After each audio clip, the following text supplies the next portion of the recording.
la quintessence de cette problématique qui sera développée par nos éminents conférenciers et conférencières, que je remercie du fond du cœur, vraiment du fond du cœur. Et la force du gingembre littéraire, c'est que tout le monde vient en voulant apporter une pierre à l'édifice. Parce que ce que nous organisons, c'est des millions et des millions de francs. Et si nous n'avions pas été devant depuis 20 ans, peut-être on n'en serait pas là. Mais nous ne sommes pas seuls parce que les gens comprennent que notre engagement c'est pour le Sénégal, que notre engagement c'est pour l'Afrique, notre engagement c'est pour défendre et donner des outils de compréhension du monde à cette jeunesse. Il ne sert à rien de dire les jeunes, ils sont ceci, ils sont sur TikTok, sur Facebook, mais il faut leur proposer des référents et surtout des référents vivants, des gens qui peuvent toucher. Quand vous avez ici en face de vous Makhtar Sylla, Madame Awa Marie Coll Seck, professeur Amsatou Sow Sidibé, première femme agrégée de droit ici au Sénégal, elle est là devant vous. Ce sont des modèles vivants. Je voudrais dire que cette édition 4e, nous la dédions à 3 grandes personnalités du monde de la presse sénégalaise. Madame Rokhaya Eugénie Awa, qui a été la directrice du CESTI, une humaniste, une féministe, une dame pour qui rien qui était humain n'était étranger. Nous voudrions saluer son âme et dire à sa famille que nous sommes solidaires dans leur souffrance. Je voudrais saluer la mémoire de Babacar Touré, qui est le fondateur de Sud. Nous tous, quand nous étions enfants ou bien au lycée, nous entendions parler Sud FM, Sen Radio. Le Sénégal, du monde de la presse libre, doit beaucoup à ce groupe de presse. Mes aînés qui sont là ne me démentiraient pas. Si moi, malheureusement, je n'ai pas eu la chance de le connaître personnellement, même si j'ai été correspondant de Sud en Suisse. Babacar Touré, selon les témoignages que nous avons recueillis, il a offert des bourses à beaucoup d'étudiants sénégalais. Et il leur a dit que personne ne sache que c'est moi qui vais donner cette bourse. Ça, c'est aussi le Sénégal. La 3e personnalité que nous voulions aussi honorer aujourd'hui, demain et après-demain, mais éternellement, c'est notre grand frère Sidi Lamine Niasse, fondateur du groupe Walfadjri. Sidi Lamine est un arabisant qui a su bousculer le monde intellectuel occidentalisé de la République du Sénégal. Donc, mettre de côté ce côté dont on voudrait que les arabisants, les coranistes restent à la maison, célèbrent les baptêmes. Lui, il a dit, nous avons un discours. Nous avons une place dans l'espace public sénégalais. Et il l'a totalement assumé jusqu'à sa mort. Il nous avait fait l'honneur de venir à Gaston Berger de l'université pour animer des conférences là-bas. Et je vais donner une anecdote. C'est à la fin d'une de nos conférences que j'avais organisées à Gaston Berger. Et comme nous avions invité la radio de Goldberg, que Dieu est son âme, la radio Teranga, Sidi qui passe avec nous, Gorgui, comme Goldberg elle est là, c'est bien qu'on aille lui dire bonjour et le remercier d'avoir envoyé sa radio. Au retour, on était dans la voiture, il me dit, mais Gorgui, je pense que je vais faire une radio. C'est comme ça, en dehors de son journal, qu'il a travaillé pour sa radio. Je peux en dire beaucoup d'autres. Mais j'aimerais que la jeunesse du Sénégal sache que nous avons des référents. J'aimerais que la jeunesse africaine sache que nous avons des référents. Et qu'avec le travail, avec l'humilité, nous pouvons aller loin. Parce que l'Afrique, comme l'a rappelé dernièrement Mme Jacqueline Fatima Bokoum à Gaston Berger, l'Afrique a besoin de vous plus que jamais. Si vous prenez l'exemple du Sénégal, Mme Awa Marie Coll Seck, elle était présidente ici, elle ne va pas me démentir. Nous sommes un pays qui bientôt va être producteur de gaz, de pétrole, etc. Il y a aujourd'hui beaucoup d'entreprises étrangères qui s'installent au Sénégal. Mais si vous les jeunes, vous ne voulez pas étudier, si vous les jeunes, vous allez détruire nos universités, si vous les jeunes, vous avez un discours violent, mais ce sont d'autres personnes, d'autres mecs qui vont venir construire le Sénégal à notre place, à votre place, et vous serez des ouvriers. Est-ce que c'est ce que vous voulez? Est-ce que c'est ce que vous voulez? Qu'est-ce que vous voulez? Vous voulez une Afrique digne, une Afrique double. Et ça, vous en avez la responsabilité, c'est ça entre vos mains. Monsieur l'ambassadeur, je voudrais vous saluer pour ce que nous pouvons faire. Et je vous laisse la parole. Et vous remercie toute votre équipe qui aujourd'hui nous accompagne. Merci beaucoup.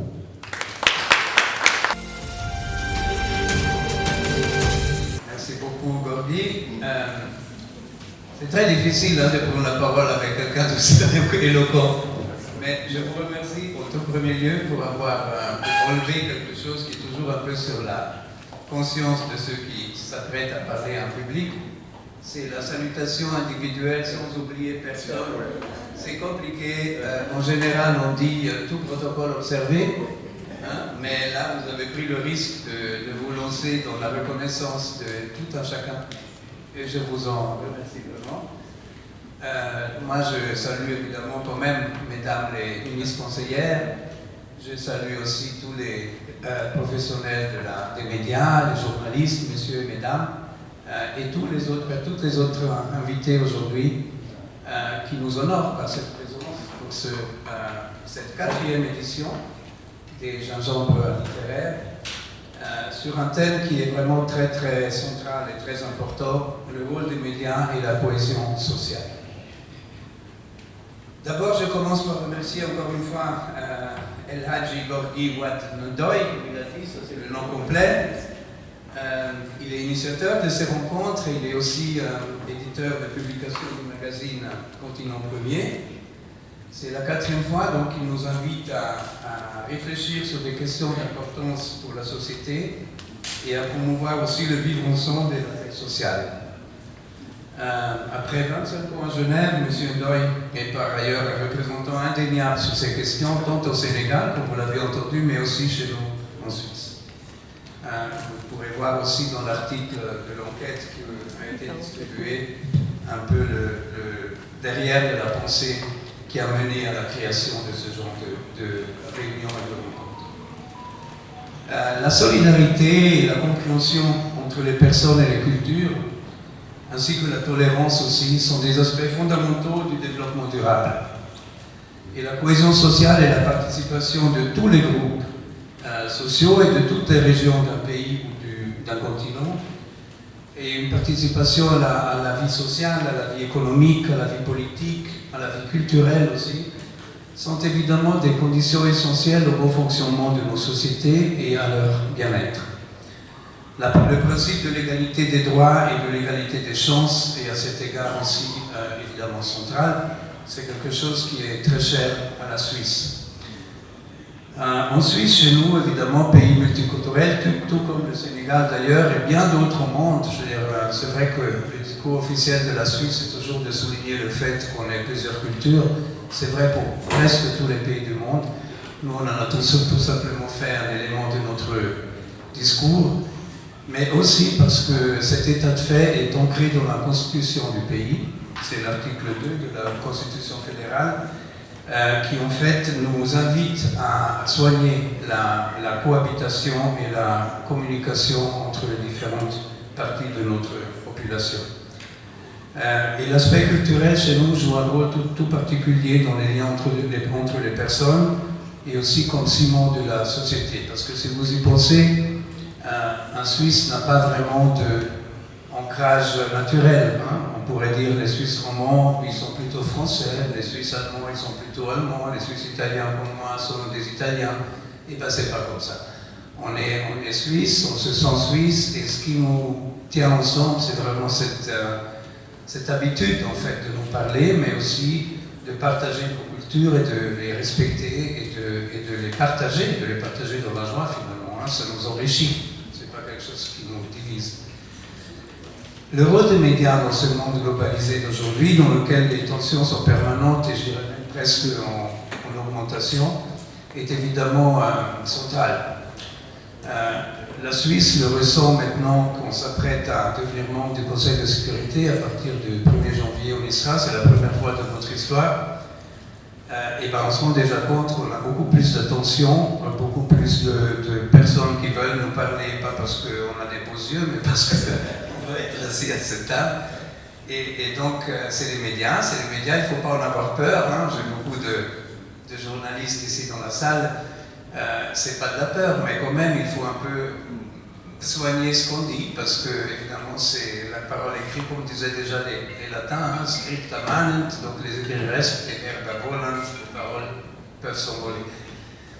Aujourd'hui, en plus, il y a cette évolution qui se fait, qui s'éloigne de la presse écrite traditionnelle à laquelle on avait l'habitude, pour moi, en tout cas, j'étais plus jeune, et on commence à voir les médias sociaux, on a d'autres formes de communication qui sont beaucoup plus difficiles à canaliser et à contrôler, et qui font que non seulement les personnes sont plus informées, et donc c'est un effet positif, mais aussi il y a de la place pour la désinformation, il y a de la place pour la manipulation, pour la création, la fabrication de nouvelles fausses, et tout ça, ça nous met dans une situation qui est un peu différente. Donc, le thème est très bien choisi, c'est vrai que les médias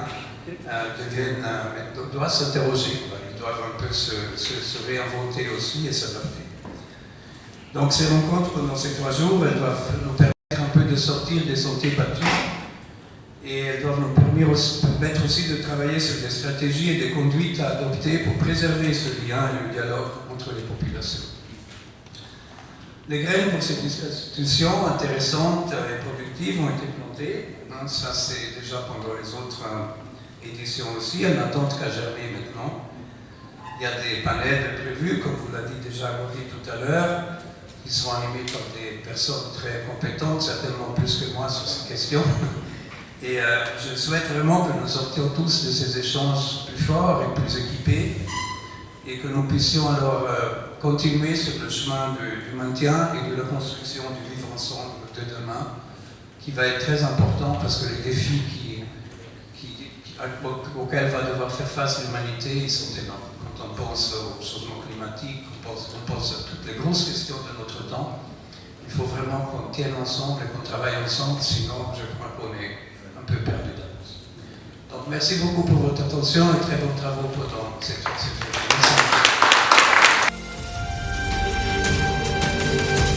Nous avons, Monsieur le Président, Directeur général du groupe Label TV, Monsieur Maktar Silla, que nous demandons de rejoindre le podium. S'il vous plaît, Monsieur Maktar Silla. Madame Jacqueline Fatima Bokoum, journaliste, une des reines de Twitter actuellement, et elle est conseillère en com d'une grande structure sénégalaise qui s'appelle APEX. Nous avons aussi le directeur général du groupe Immédiat, M. Mahmoudou Ibrahim, chroniqueur de talent, écrivain. Nous avons M.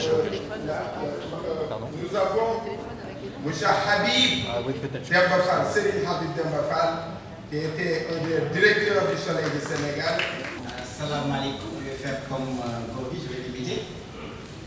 Je ne parlerai ni italien, peut-être un peu d'allemand, peut-être un tad, peut-être un russe.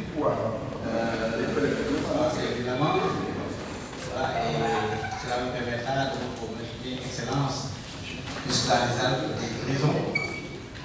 Dans cette Suisse que Dieu a eu le privilège d'excellent de citer de rencontrer à l'époque le président de la Confédération pour affronter ce que Gobi disait que dans les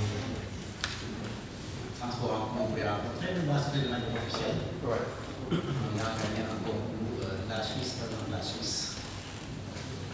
Et voilà. Donc je voudrais d'abord saluer ces grandes dames, nos sœurs qui sont là, qui ont eu des parcours tout à fait exceptionnels. des parcours motivants qui sont restés d'une grande humilité. Je ne m'attendais pas à les voir aujourd'hui. Je pense au professeur Honoré Conseil, je pense à la professeure Anne-Sophie Pendabo, également Mignène. Et de découvrir aussi d'autres visages. Je salue As, comme Mme Awaguerre, que je connais de nom, notre confrère du temps, la Suisse, de retrouver Jacques Loup. On est presque au quotidien ensemble, Temba, Tigane. Bref, tous ceux qui sont aujourd'hui ici et qui donnent une certaine envergure à la rencontre de ce jour. Cette rencontre, elle est importante parce que c'est un peu la continuité et l'aboutissement de tout un processus entamé il y a plusieurs années, que nous avons essayé d'accompagner assez humblement. Je me suis déplacé souvent en Suisse pour participer à ces gens-là et accompagner Bourdi qui fait un travail exceptionnel. En venant tout à l'heure à l'UNES, comme on disait, il y a des gens qui ne changent jamais, si on le disait. Et ça, c'est un peu le fait de la générosité. Quand on a de la générosité, on prend en charge les préoccupations de ses compatriotes, de sa jeunesse, de son pays, de l'Afrique et du monde. Nous sommes devenus tous pratiquement des citoyens de ce monde qui aujourd'hui est globalisé, mais d'un monde où effectivement les médias jouent un rôle essentiel. Si nous voulons la cohésion sociale, si nous voulons le vivre ensemble, il faut que nous ayons des médias, des hommes de communication qui accompagnent le processus dans toutes ces déclinaisons. Et c'est là, effectivement, tout l'enjeu. C'est là où se situent tous les dangers. Aujourd'hui, la question qui est posée, qui peut être journaliste, comme disent les jeunes, vont de rire comme ils font avec leur émotionnesse, etc. Mais en même temps, c'est une interpellation extrêmement sérieuse. Quand on est entouré, les gens que j'ai l'honneur d'avoir sur ce plateau et sur ce panel, on pourrait ne pas se poser la question. Tellement la réputation et le professionnalisme sont établis. Et d'autres qui sont dans sa salle et d'autres qui ne sont peut-être pas là. Aujourd'hui, il y a une irruption sur la scène médiatique de pourvoyeurs de contenus tout à fait divers, des gens comme moi qui ne connaissent rien à la profession, d'autres qui sont là pour régler des conflits et des trucs personnels, d'autres qui sont là parce qu'ils sont véritablement, j'allais dire, manipulés, d'autres qui sont là également parce qu'ils ont la conscience de devoir servir dans les domaines qui sont les leurs, dans les spécialités qui sont les leurs, toute une communauté. Ce sont les questions d'environnement, d'innovation, de citoyenneté, de santé, de culture, de politique, d'économie, de développement, d'émergence. Les agendas sont divers. Et comme par un fait du hasard, à compter de ce jour, en République du Sénégal, il est institué la carte de presse. Vous ne pouvez plus couvrir un événement si vous n'avez pas la carte de presse. J'espère que tous ceux qui vous restent ont la carte de presse. C'est une petite boutade, je pense qu'il y aura un petit nom qu'on verra. Tout cela pour dire qu'effectivement, il y a beaucoup d'acteurs aujourd'hui qui sont sur cette scène médiatique, qui font des dizaines de milliers, pour ne pas dire des millions de vues, qui n'ont rien à voir avec la profession, qui sont écoutés, qui sont regardés, et dont les contenus peuvent avoir un effet dans la société. Je dis très souvent, on peut dans plusieurs métiers faire des erreurs. Elles peuvent passer inaperçues. Les écrits restent, vous l'avez dit, Excellence.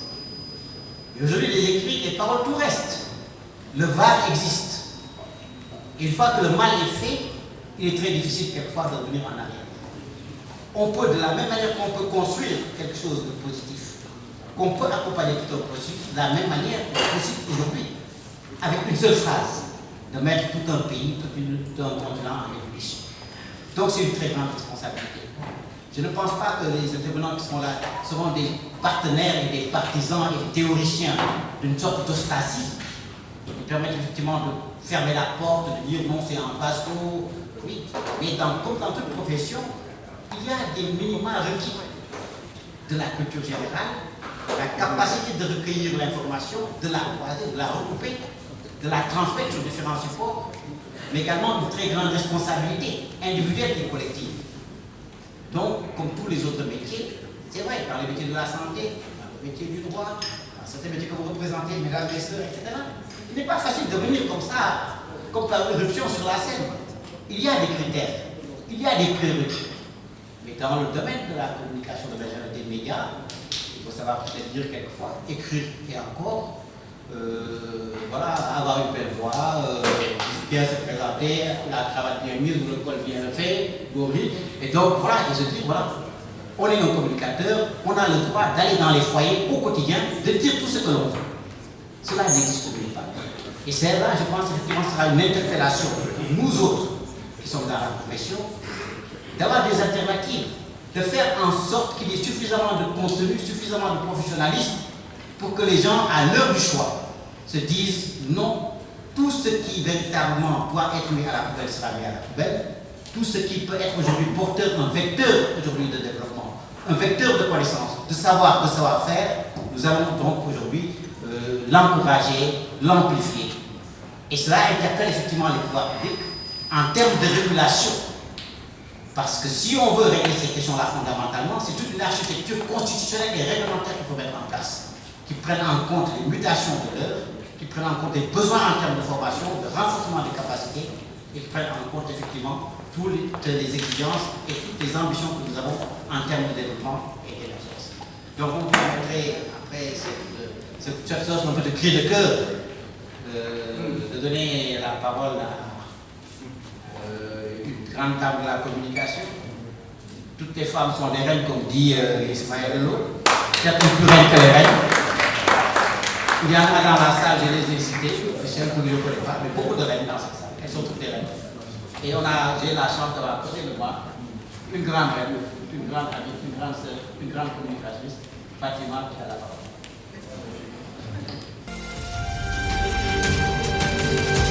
Quand on partage les mêmes valeurs, quand on partage les vertus et les qualités de cette profession qu'on a épousée il y a longtemps pour la noblesse du métier, pour simplement être des relais d'information par rapport à des choses recoupées, comme disait M. Silla, à des choses apprises, à des choses révélées et connues avec l'humilité que ce métier exigeait en termes de prudence, en termes de recoupement, en termes de transmission, en termes de révélation, en termes de diffusion. Et qu'aujourd'hui nous sommes nous-mêmes les plus pauvres. Beaucoup d'entre nous, contrairement à eux, ont quitté assez tôt le navire pour peut-être faire autre chose, mais peut-être aussi en étant blessés aussi par cette profession quelque part. Et le Sénégal aujourd'hui ne doit pas faire l'économie de l'excellence, quel que soit le niveau des réseaux dans nos pays. Nous sommes tous plus ou moins influenceurs, un mot qui dans l'absolu ne veut pas dire grand-chose, parce qu'à la limite, si on nous était des influenceurs, ils n'ont peut-être même pas d'impact particulier.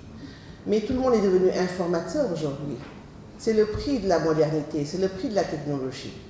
Mais comment formater en fait les gens pour prendre l'information comme elle devrait arriver à eux, c'est-à-dire sans forcément qu'on les oriente ou qu'on les manipule vers des exercices de compréhension qui devraient être le leur en toute liberté. On nous apprenait, nous, journalistes, qu'on devait transmettre, ne pas forcément dire ce qu'il faut retenir et laisser l'opinion seule juge des informations que nous transmettons. Parce qu'à la fin de l'exercice, c'est elle qui doit décider de ce qu'elle veut pour ce pays et comment elle veut que ce pays arrive avec les forces de tout le monde.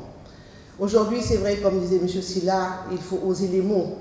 Nous avons des crieurs publics, nous avons des animateurs vedettes qui font presque oublier l'information au profit de leur propre identité personnelle. Nous avons des journalistes aujourd'hui dont nous ne reconnaissons pas l'exercice en termes, on va dire, de chapelle politique et d'appartenance simplement à des voies et des schémas simplement de vie politique sénégalaise. Ce n'est pas notre métier. Ce n'est pas notre métier de dire qui est le meilleur. Ce n'est pas notre métier de dire qui est le pire. C'est notre métier de donner aux gens les outils et les armes pour faire, à un moment donné, faire le tri. Pour eux, simplement, avec des mots simples et des mots engagés, de ce qui doit être un pays dans lequel, comme disait M. Sylla, une cohésion aujourd'hui est nécessaire. Nous allons vers des enjeux pétroliers et gaziers énormes pour ce Sénégal. Si nous ne préparons pas les Sénégalais à être mesurés dans le propos, à être mesurés dans l'entendement, à comprendre que la manipulation ne sert que des intérêts stricto personnels et qu'il y en aura de plus en plus dans un pays qui grandit avec autant d'intérêts, je pense que nous allons précariser. Ce qui fait la force du Sénégal, c'est son syncrétisme religieux, interethnique, cette paix sociale que nous avons, que tout le monde nous envie, mais dont nous devons être chaque jour les artisans, encore plus nous les journalistes qui prétendons, entre guillemets, éduquer, le mot que je déteste, éduquer une conscience. On n'éduque personne. Nous sommes les produits nous-mêmes d'une société qui des fois va bien et qui des fois va mal. Donc je pense qu'aujourd'hui nous devons revoir ce métier, c'est vrai. Mais comme disait aussi M. Sylla, on ne va pas aussi prêter le flanc pour nous faire taper gratuitement, parce que le Sénégalais lui-même change dans son quotidien, dans sa perception de la vie, et que nous devons juste être un peu plus vigilants, et que tout le monde doit entrer dans un processus d'acquisition aujourd'hui d'une citoyenneté active. Et c'est valable autant pour les Sénégalais dans la majorité que pour le quatrième pouvoir qu'on dit nominé, et qu'on devrait surtout aujourd'hui nommer pour être à côté de Sénégalais en faisant simplement ce qu'on leur demande, informer juste, informer vrai, pour aussi rendre aux gens comme Babacar Touré la mémoire des efforts consentis pour une presse digne de ce nom et qu'on aimerait retrouver. Merci beaucoup.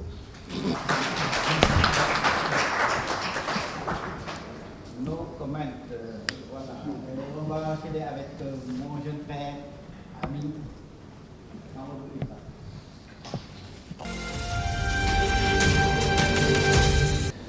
Alors aujourd'hui c'est le 1er décembre, c'est l'entrée en vigueur de la carte nationale de presse, hein? Matar Sylla le disait tout à l'heure, même si sur ce coup je n'ai pas été discipliné, je n'ai pas encore ma carte, mais je vais m'y atteler très rapidement. Et c'est important, hein? C'est anecdotique mais c'est très important. Ça veut dire quoi? Que dans ce pays, désormais, voilà, vous n'avez pas la carte nationale de presse, vous n'êtes pas considéré comme un journaliste. En tout cas, vous n'allez pas profiter des avantages et des commodités qui sont attachés à ce document. C'est déjà un pas, c'est important. Mais le 1er décembre, c'est aussi la journée mondiale de lutte contre le sida, sous le contrôle de Madame le ministre Awa Marie Coll Seck. Mais si le Sénégal est à un taux de presque moins 1% de prévalence, je crois qu'on le doit quelque part au relais médiatique, aux médias quelque part. Parce que la communication, madame, qui avait été définie en termes de stratégie, était tellement bien réfléchie, mais tellement bien menée aussi, grâce au relais que constituent les médias, que constituaient les médias déjà à cette époque, quand la pandémie vraiment faisait des ravages. Je me souviens l'approche que vous avez eue vis-à-vis même des chefs religieux et coutumiers. Comment inviter les Sénégalais à faire usage du préservatif? Il a fallu beaucoup de délicatesse dans l'approche. Ah si, bonjour aussi. Et ça, c'était, comme je disais tout à l'heure aussi, grâce au travail que la presse avait fait, parce que la presse avait compris qu'il fallait mener ce combat de sensibilisation avec beaucoup de responsabilités. Médias et cohésion sociale, mais redoutable mission, ça a l'air de rien, mais c'est une redoutable mission. Comment le journaliste qui prétend être libre peut parler de la société tous les jours, tout en veillant à sa cohésion? Je crois savoir qu'il faut toujours adosser à cette liberté la responsabilité. Nous avons quelques exemples à travers le monde. J'espère qu'en parlant de cette tristement célèbre radio, je ne réveille pas des souvenirs douloureux. La radio des 1000 collines au Rwanda, une grande radio étrangère dans le conflit sénégalo-mauritanien qui avait, à mon avis, commis quelques imprudences. Peut-être involontairement, mais quelques imprudences quand même. Vous voyez ce que ça avait créé comme drame entre deux pays frères et amis, le Sénégal et la Mauritanie. Je ne dis pas que ce média était responsable à 100%, parce que les deux États aussi, et leur autorité avaient leur part de responsabilité. Chacun de nous, en tant que citoyen aussi, avait certainement sa part de responsabilité, mais je pense que la manipulation de l'information et des faits requiert beaucoup de responsabilité si on veut veiller à la cohésion sociale. Mais un bel exemple de retenue nous vient de Walf FM.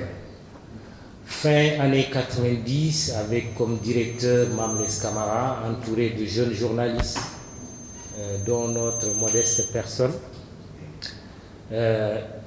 On a failli assister à cette époque-là à un remake des événements douloureux de 89 entre le Sénégal et la Mauritanie.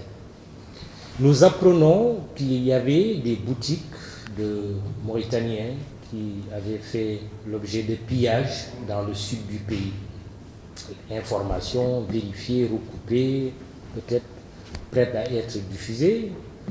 Mamles qui dit, bon, venez les gars, on se parle, on échange. Il dit, bon, quel est l'intérêt de diffuser une telle information? Question grave, chacun s'est prononcé, ah oui, c'est la liberté, nous étions jeunes, fougueux, hein? On est tous passés par là.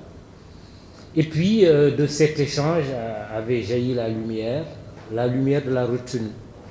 On a renoncé à diffuser l'information, parce qu'on a mesuré les conséquences que cela pouvait entraîner. C'est vrai, c'est un débat. Hein. Quand une fois j'ai parlé de cette anecdote devant des confrères et consoeurs, c'était un débat houleux. Hein. Ah oui, vous auriez dû quand même. Bon, bref, chacun a son avis, mais nous avions pris la décision de ne pas diffuser cette info parce que nous estimions qu'elle n'avait pas un grand intérêt pour le public, si ce n'était de semer la zizanie et peut-être la violence qui pouvait prendre des proportions extrêmement regrettables. Alors, moi j'ai l'habitude d'écrire quand on m'invite à ce genre de panel.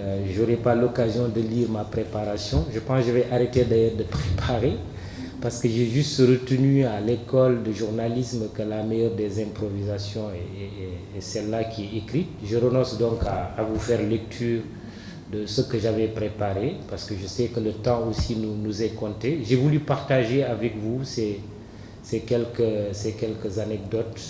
Je crois que le journaliste ou le journalisme est un métier très noble. C'est un métier qu'on apprend dans toutes les écoles de journalisme du monde. Les règles sont universelles. Il n'y a pas de complexe à se faire de ce point de vue.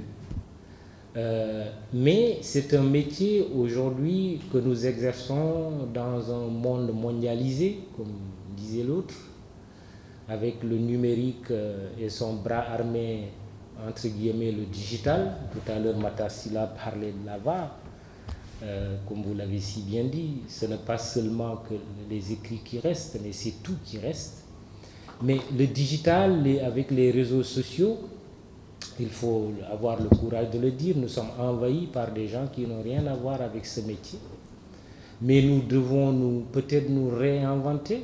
Je mets les guillemets aussi, ça demande beaucoup de prudence, parce que comme j'ai dit, le journalisme, c'est des règles établies qui ne changent pas. Comment vous devez collecter l'information, la traiter, la diffuser. Le respect des règles d'éthique et de déontologie, ça c'est des règles immuables. Mais je crois qu'il faut s'adapter quelque part. Parce que quand nous disons oui, il faut veiller à la cohésion sociale, mais avec quels médias? Les médias classiques, la radio, que certains n'ont plus forcément dans leur salon, comme à la vieille époque, le téléviseur qui trônait comme ça, hein, on se retrouvait en famille. Est-ce que c'est la radio avec le fameux transistor qui a presque disparu? Est-ce que c'est la presse écrite, bon, que certains ont condamné également à la disparition, mais qui résiste encore aux menaces et au temps? Oui, les médias classiques, certainement, ont leur utilité et continueront d'en avoir pendant encore très longtemps, mais il y a les nouveaux médias. Moi, j'ai tendance à dire que les journalistes professionnels doivent faire l'effort de s'intéresser à ce qui se passe sur les réseaux sociaux et pourquoi pas à les envahir,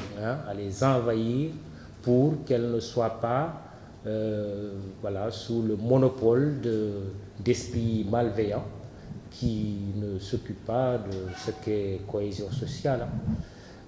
Voilà, c'est peut-être l'invite que je souhaiterais adresser à toutes et à tous. Je vous remercie de votre aimable attention.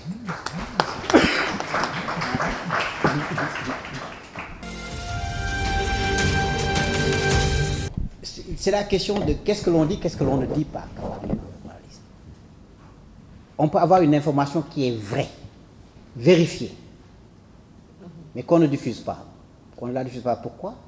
Quelquefois, les gens appelons ça la censure, appelons ça comme on veut. Moi, en tant que patron, je le fais, si c'est ça, d'accord, je l'assume. Mais tout simplement, parce qu'il faut se poser la question, est-ce que c'est utile de le faire connaître? Si c'est utile de le faire connaître, est-ce que c'est bien? Et là, c'est la question un peu subjective et morale. Je voudrais encore donner un exemple. À l'époque, j'étais à la RTS, c'était en 2001, je crois, où il y a eu le jour où Madame le Premier ministre devait faire sa déclaration de politique générale. Les gens ont vu dans un journal un truc sorte, je ne sais pas si c'était exact ça, elle se met à nu, avec en bikini, en photomontage, photocomposition. Je ne citerai pas le jour, mais j'ai fait cette réflexion en disant, parce que j'ai appris, oui, c'est le truc, c'est de la satire, c'est de la photocomposition, oui, c'est le modernisme, tout ce qu'on veut. Je dis, moi, je pose une seule et simple question. Dans l'édition de demain, il faudra changer la photo, prendre la photo de la maman ou de ta sœur et la mettre dedans. Si on répond à cette question-là, on sait quelles sont les limites. Donc tout ne se dit pas. Il y a des choses qui se disent, qui sont vraies, qui sont vérifiables. Mais le drame, c'est qu'également, dans cette profession-là, beaucoup de gens qui n'ont rien, qui ne recoupent pas, qui ne savent même pas comment on va chercher l'information, qui ne recoupent pas, qui ne sont que... Quelqu'un leur dit quelque chose, ils le balancent. Il y a aussi un autre phénomène aussi que l'on voit de manipulation aujourd'hui. Quelquefois, de retour au Sénégal, quelquefois je regarde les titres, sur une trentaine de titres quotidiens, bon, vous voyez 5, 6, 7, qui font pratiquement la même une. Sur un personnage, mais sorti de nulle part, c'est pas les Amsatou Sow, c'est pas les Penok, c'est pas Awa Marie Kolsek, c'est pas Madame Awa, c'est connu, mais inconnu du bataillon, peut-être du bataillon politique, que l'on met en première page. Et quand on s'informe, on dit oui, non, c'est payé. Ça pose la question de l'éthique, de la déontologie. Moi, je le dis de manière claire et nette, tout le monde ne peut pas être journaliste. Et quand on est journaliste également dans cette profession, ce n'est pas seulement les journalistes que l'on voit qui sont à l'antenne, les belles dames comme Miniel, comme Jacques, etc. Mais ce sont ceux qui sont aujourd'hui en face de nous, tous les techniciens qui sont là, tous les réalisateurs qui sont derrière, qui font partie de la profession, qui font partie de la fabrication et qui sont des anonymes de manière générale. Donc c'est une véritable interpellation aujourd'hui. Nous sommes à la croisée des chemins. Son Excellence, M. l'ambassadeur de Suisse a dit, dans un monde où les défis sont multiples, où les risques sont multiples, où les mutations sont multiples, au-delà des questions d'environnement, les questions sécuritaires, les questions d'alimentation, toutes les crises qui nous traversent aujourd'hui, l'exemple du Rwanda est là, plus d'1 million de morts, à partir d'une radio qui a totalement dévié de son chemin et de sa mission et de son rôle. Alors, est-ce que nous devons être des spectateurs, être là, nous confronter ça, en rire, etc. Non, je pense qu'il faut véritablement prendre les choses en main. Et l'une des choses, c'est vrai, c'est au-delà de la répression, entre guillemets, ce que moi j'appelle la régulation, qui n'est rien d'autre, ce n'est pas de la répression. La régulation est une manière d'harmoniser le paysage médiatique, en faisant des règles, et voir comment on le développe, mais également à travers quelque chose qui est essentiel, c'est la formation. La formation, ce n'est pas seulement les diplômes. Nous avons beaucoup d'agrégés ici, des docteurs, etc. C'est très bien. Mais la formation, c'est la capacité en permanence de renforcer les capacités et d'en faire un véritable capital humain. Et ce capital humain, il est indispensable comme fondement de toute politique d'émergence. C'est à partir de ce fondement que l'on bâtit les piliers qui permettent d'aller vers l'émergence. Et ça, c'est fondamental. Gori l'a dit dans son exposé introductif. La question aujourd'hui, les jeunes qui sont là aujourd'hui, qu'est-ce que vous voulez? Est-ce que vous voulez demain aujourd'hui, demain, prendre en charge ces relais qui aujourd'hui boostent cette politique nationale, qui permettent d'aller vers cette prospérité partagée et que l'on appelle l'émergence et qui en a la finalité. Habib Demba, je te passe la parole. Merci. Ce propos est captivant, aussi captivant que les propos de ma grande sœur Jacqueline Fatima Bokoum et mon grand frère et ami Mamoudou Ibrakan. J'ai également le plaisir de retrouver le grand frère Matar Silla, que jeune reporter, j'ai retrouvé dans son bureau. Je n'étais pas parmi les meilleurs reporters, mais il m'a fait l'amitié de me recevoir et de me parler profession, au-delà de l'interview. Et c'était à une période où, quand on se formait, nous avions des références. Je dis souvent à mes amis ingénieurs que je pratique dans ma nouvelle vie professionnelle que le mentorat est un des socles de la transmission dans notre métier. Nous avions des références, Sidi Lamine en fait partie, j'ai une pensée pieuse pour lui. Mon premier article c'était à Walfadjri, quand j'étais jeune stagiaire. Babacar Touré, on ne s'est pas retrouvé au soleil, nous ne sommes pas de la même génération, mais il a laissé quand même un souvenir impérissable. Un souvenir également impérissable dans un peu les conditions d'une presse plurielle avec Sud, un groupe quand même qui fait partie des groupes cultes du paysage médiatique sénégalais. Également Eugénie Rokhaya, elle était partie du CESTI quand j'arrivais au CESTI. Quand elle arrivait comme directrice, j'étais dans la vie active, mais également nous avions une passerelle à travers un égal souci pour la formation et une certaine continuité dans l'excellence d'une école qui aujourd'hui contribue et donne encore à l'Afrique de solides références au-delà du journalisme, mais dans la gouvernance publique. Nous avons dans d'autres pays des journalistes qui sont premiers ministres, qui sont ministres et qui sont même, je pense, présidents. Pourquoi pas? C'est un métier voilà, qui peut mener à tout, nous disait-on, à condition d'en sortir à temps, mais à condition de se former, de s'imposer cette exigence de qualité et d'excellence. Également, une pensée pour nos illustres devanciers, Jean-Maïssa Diop, Abdourahmane Kamara, c'était des pionniers. Et d'autres, la liste est très très longue. Voilà, donc j'ai le plaisir de, Excellence, Monsieur l'Ambassadeur, Mesdames les ministres, Amsatou Sidibé, Awa Méricole Sec, que j'ai eu le plaisir, elle s'en souvient peut-être pas, étudiant en première année au CESTI avec Tata Annette Baye-Derneville, au service des maladies infectieuses. Nous avons eu le plaisir de vous écouter et nous avions très bien apprécié le speech. À une période aussi pour parler de l'information relative à la santé, il fallait aller à la source. À cette époque-là, on rencontrait des spécialistes pour pouvoir renforcer l'argumentaire, s'informer et avoir des capacités avérées en matière de collecte et de traitement de l'information, la base du journalisme qu'on va aborder ce jour. Merci également à Gorgui, le grand frère Matar Silla l'a dit. 2 mots pour le caractériser: générosité, je répète, Matar Silla, la constance. Notre première rencontre, c'était en 2002 par l'intermédiaire d'un ancien de Walfadjri, mon camarade de promotion, Mamoudou Alpha Diallo. Et ce que je retiens, c'est que Gorgui n'a pas changé. Il est toujours sur ce chemin de l'excellence pour l'Afrique. Et il est à encourager. Reste toi-même, ne change pas, continue sur ce chemin de qualité. Alors, pour commencer, entrer dans le vif du sujet, on retiendra une image. Je pense en février 2021,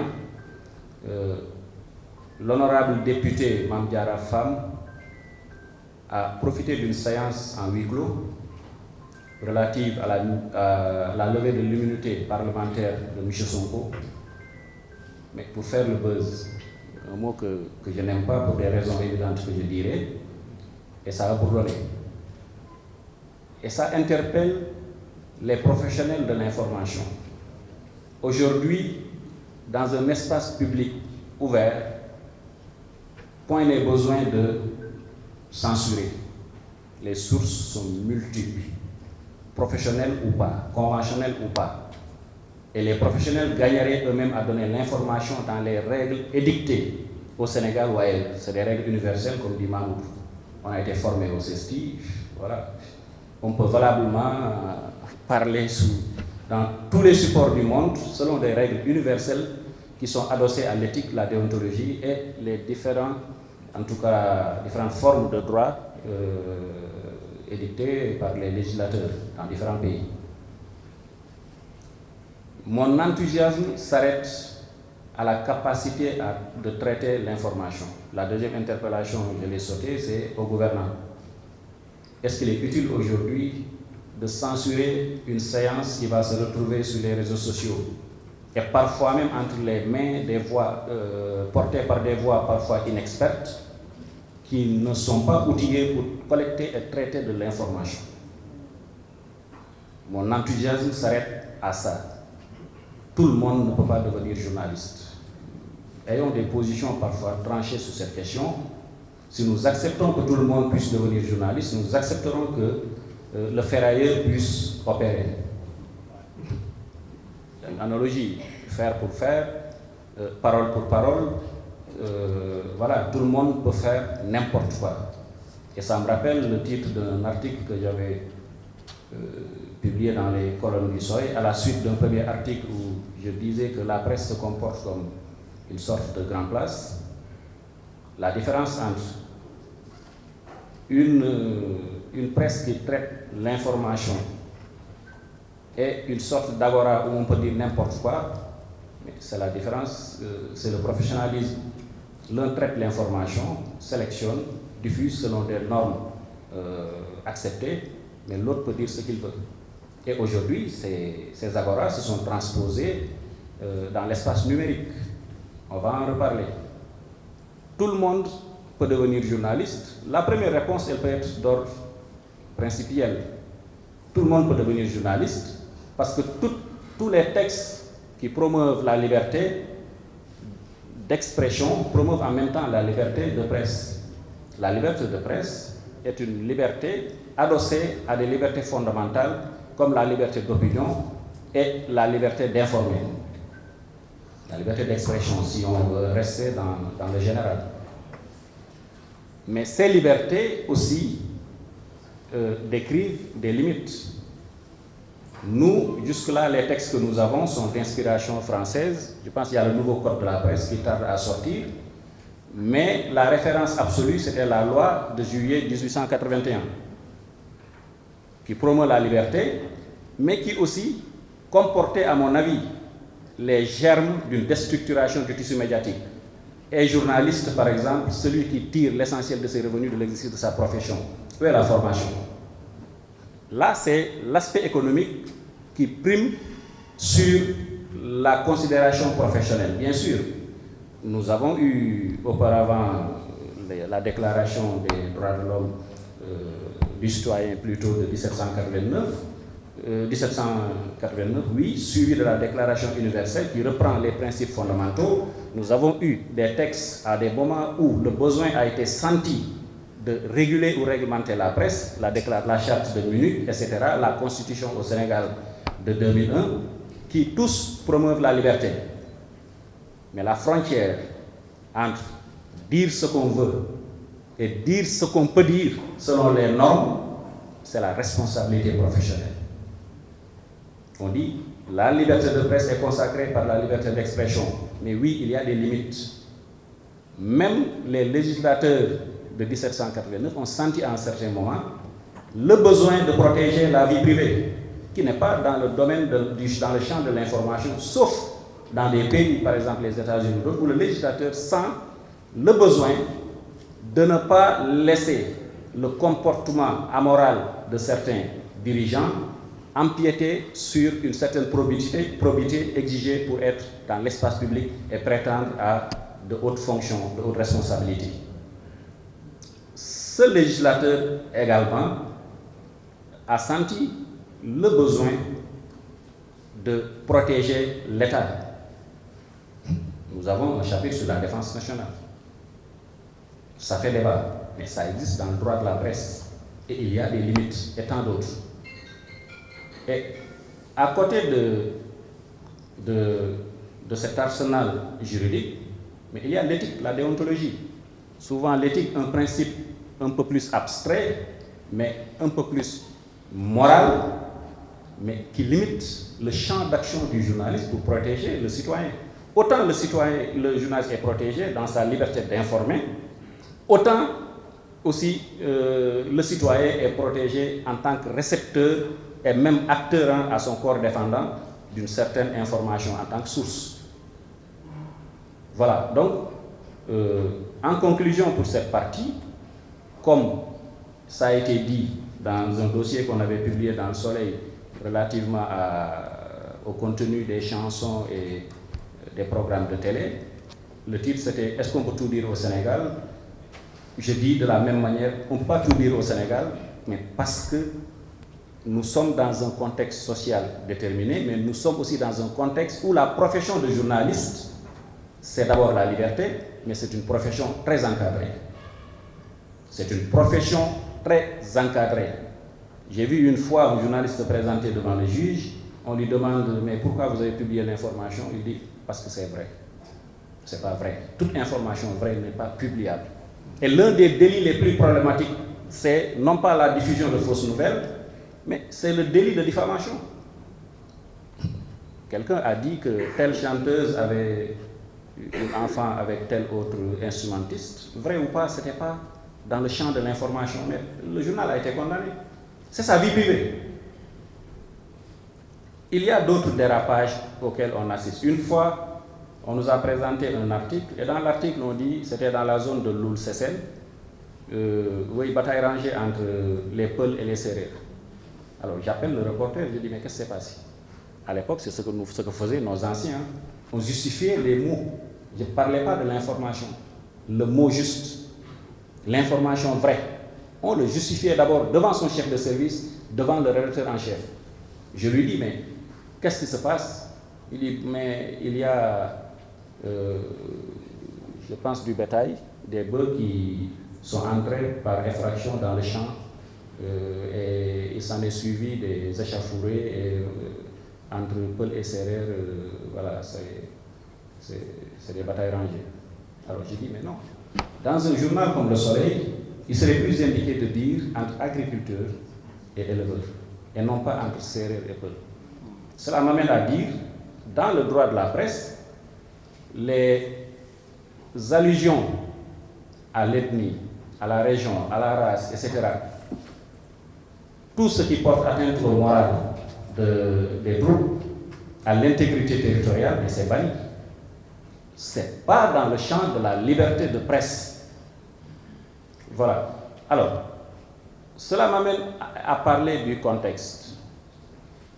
Nous sommes au Sénégal dans une sorte de crise, peut-être c'est trop dire, hein, mais nous sommes tous interpellés par des mutations systémiques, c'est le mot que je cherchais. Ces mutations systémiques qui s'adossent souvent à des revendications citoyennes pour un espace public plus ouvert où la presse fait partie des acteurs, où le citoyen a de nouvelles revendications de liberté, où également l'État, qui est détenteur du pouvoir, se bat pour préserver ses prérogatives, hein, y compris dans la censure.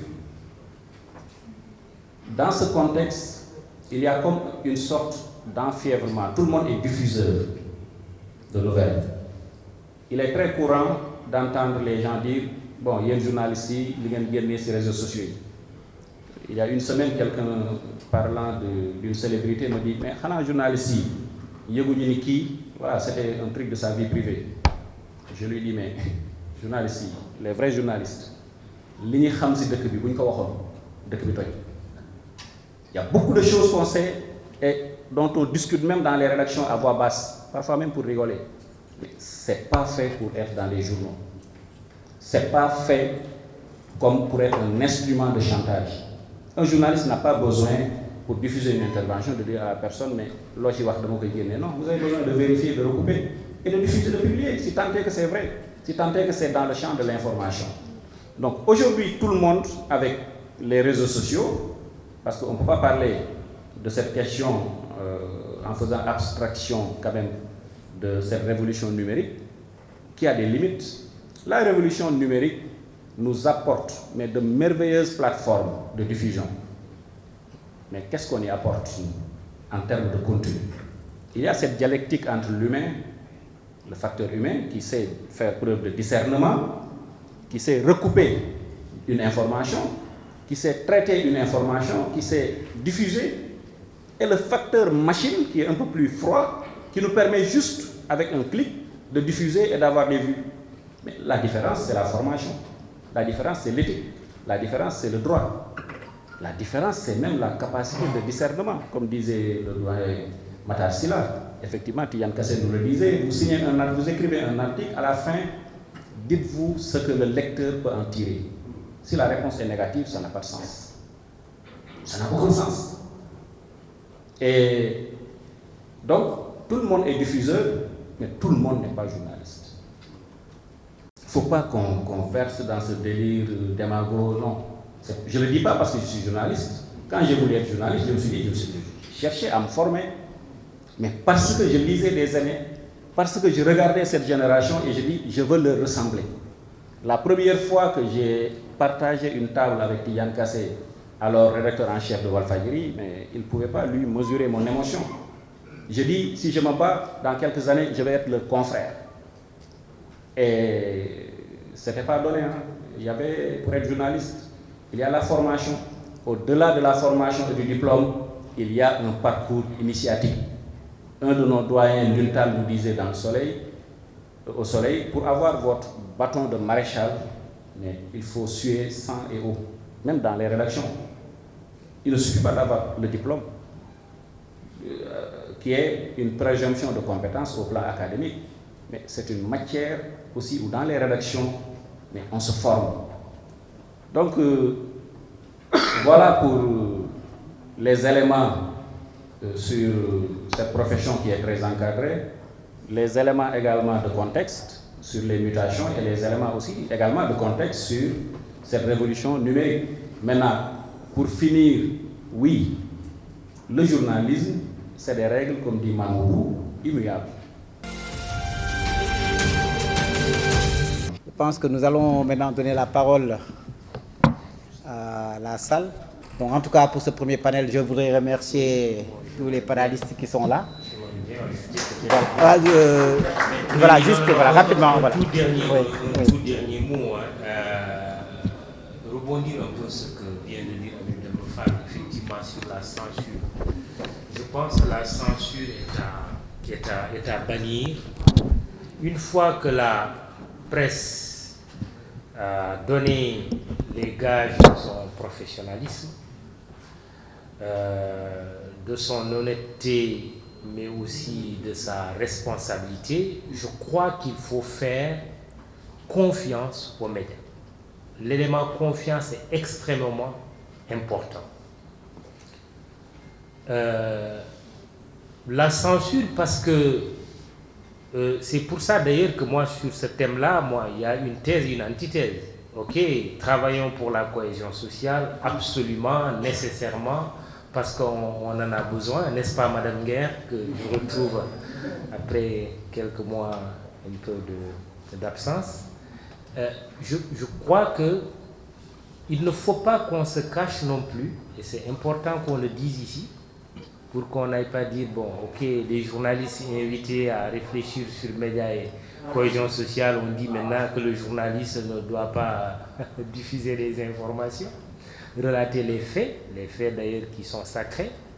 C'est ce que je voulais ajouter, c'est qu'il ne faut pas qu'on se cache derrière la cohésion sociale pour détourner et dire non, n'en parlez pas, c'est une question de cohésion sociale. Pour tuer, non, n'en parlez pas parce que si vous le faites, le pays va exploser.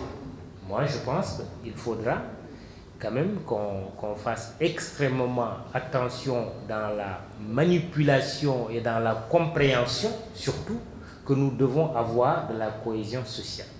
C'est extrêmement important. L'autre chose, moi, je veux insister sur la sacralité des faits. Les faits. C'est extrêmement important de respecter les faits. Une fois que vous respectez les faits, oui, comme on dit, le commentaire est libre. Mais le commentaire aussi, bon, Abou Dembafal, comme Jacqueline Fatima Bokoum et notre grand frère Matar Sylla l'ont dit, même le commentaire, on ne commente pas n'importe comment. Le commentaire, ce n'est pas le fait de dire ce qu'on veut. Il y a une rigueur que nous devons observer et aussi le respect que nous devons à la communauté, mais aussi voilà, aux personnes qui composent cette communauté. Je voulais vraiment ajouter ce dernier mot avec votre permission, grand frère Matar. Merci beaucoup. Merci beaucoup. Avec votre permission, je voudrais faire deux choses. Donner la parole à Jacqueline Fatima Bokoum et ensuite à Mme Pendebo, professeur Pendebo, qui doit donc partir. Et nous en aurons terminé pour ce panel. Je voudrais aussi, dans l'exercice de reconnaissance, parce que c'est important pour une société aussi d'avoir des haltes de reconnaissance comme ça, et pour le métier dans lequel nous sommes, enfin que moi j'ai fui presque entre guillemets pour être plus globalement une communicante, je voudrais aussi rendre hommage à Alain Baye d'Erneville, première journaliste sénégalaise, et je pense qu'il faudrait que les Sénégalais aillent la voir chez elle, où elle est en train de trier des photos d'une histoire extraordinaire de ce métier. Et un peu plus jeune, mais qui a été une icône, Elisabeth Ndiaye, grande présentatrice de la RTS, qui, moi, m'a ébloui par sa prestance et son intelligence sociale. Et puis, quelqu'un qui nous a aussi formés, c'était Amadou Mbaye-Loum, à la RTS, et qui était un passionné du métier. Et je pense qu'on doit aussi à ces hommes et à ces femmes d'être dignes de la profession dont on a hérité d'eux en termes de formation. Aussi, donc, pour rester dans le sujet, dire Makhtar, Ibra, c'est peut-être aussi au Sénégal de nous dire quelle presse qu'ils veulent par rapport aux enjeux de cohésion sociale. Parce que nous sommes peut-être, c'est vrai, des façonneurs d'opinion, mais plus des relais et plus des gens censés quand même faire le tri de ce qu'il faut donner pour que la grille de lecture soit le plus honnête possible, parce que même dans le métier, on ne parle plus d'objectivité, mais d'honnêteté intellectuelle. Et on n'est pas que là pour nous faire entendre, on est aussi là pour vous écouter, dire aussi le Sénégalais quelle presse il veut aujourd'hui dans cette mutation de la société, quels sont les enjeux de cohésion que nous partageons avec vous, parce que vous êtes aussi des artisans de cette cohésion, des responsables de cette cohésion-là. Donc comment trouver la passerelle intelligente qui nous permette à la fois de faire notre métier et de le faire par rapport à des gens qui savent exactement ce qu'ils veulent, comment ils le veulent, et avec quelle responsabilité aussi nous partageons cet exercice qui est loin d'être évident, comme dit Mamadou Ibra, parce qu'il convoque l'avenir d'un pays qui est aujourd'hui à la croisée de tous les chemins et qui convoque de notre part un comportement éthique et moral de grande facture. Donc merci à tous les invités d'être là ce matin. Encore merci à mes référents. Et je tiens vraiment à le dire parce que j'adore Makhtar et Ibra pour tout ce qu'ils font et c'est vraiment un honneur de les avoir à cette table. Merci beaucoup. Merci à toi,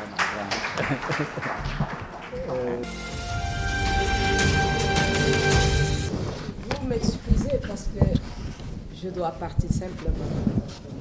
Mais je ne peux pas partir sans remercier Gorgui.